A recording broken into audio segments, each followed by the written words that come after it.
ჩვენ კვლავაც ერთად ვიქნებით ამ სახელწოდების საქველმოქმედო კონცერტი გაიმართა დღეს ბათუმის შოთა რუსთაველის სახელმწიფო უნივერსიტეტში. მაყურებლის წინაშე საკუთარი შემოქმედება სათნოების ავანესთან არსებული გუნდის სათნოების წევრებმა, უსინათლოთა საზოგადოებამ და სხვა შეზღუდული შესაძლებლობის მქონე პირებმა წარმოადგინეს.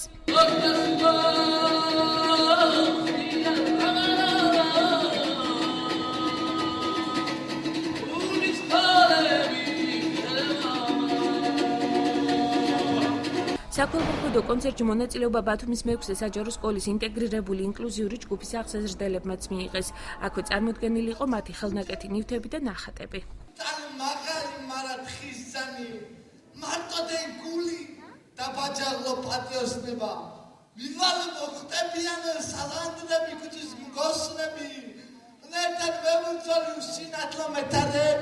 დღეს არის წარმოდგენილი მეექვსე საჯარო სკოლის ინკლუზიური განათლების ჯგუფები არის ასეთი სპეციალური ჯგუფები და არიან ბავშვები, რომლებიც ჩვეულებრივ კლასებში არიან ჩართული, მათი სურათების და მათი ნაკეთობების გამოფენა. ასეთ გამოფენებში ჩვენ არაერთხელ მიგვიღია მონაწილეობა. ღონისძიებაში ბათუმის უნივერსიტეტთან არსებული ქორეოგრაფიული ანსამბლი ტბეთი და ბათუმის მერიასთან არსებული ქალთა გუნდი ბათუმიც ჩაერთო. კონცერტი საქველმოქმედო ფონდ მომავლის ხედვას ორგანიზებით და დეკანოს შიო პაიჭაძის მხარდაჭერით გაიმართა.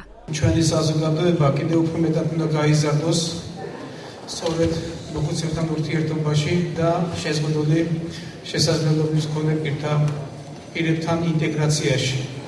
მათ არ ჭირდება ჩვენთან ინტეგრაცია, ჩვენ ჭირდება რათა მოხდეს ჩვენი ინტეგრაცია სწორედ ამ საზოგადოებასა, რომელიც სრულფასოვანი წევრები არიან ჩვენი ქვეყნისა და ჩვენი საზოგადოების.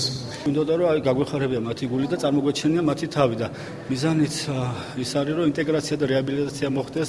ზუსტად აი ეს არის მიზანი რომ ინტეგრაცია მოხდეს მათი საზოგადოებასა და მათ შორის. საქველმოქმედო ფონდი მომავლის ხედვა გაზაფხულზე შეზღუდული შესაძლებლობის მქონე პირებისთვის ფესტივალის მოწყობას გეგმავს, რომელშიც საქართველოს ყველა რეგიონი იქნება ჩართული.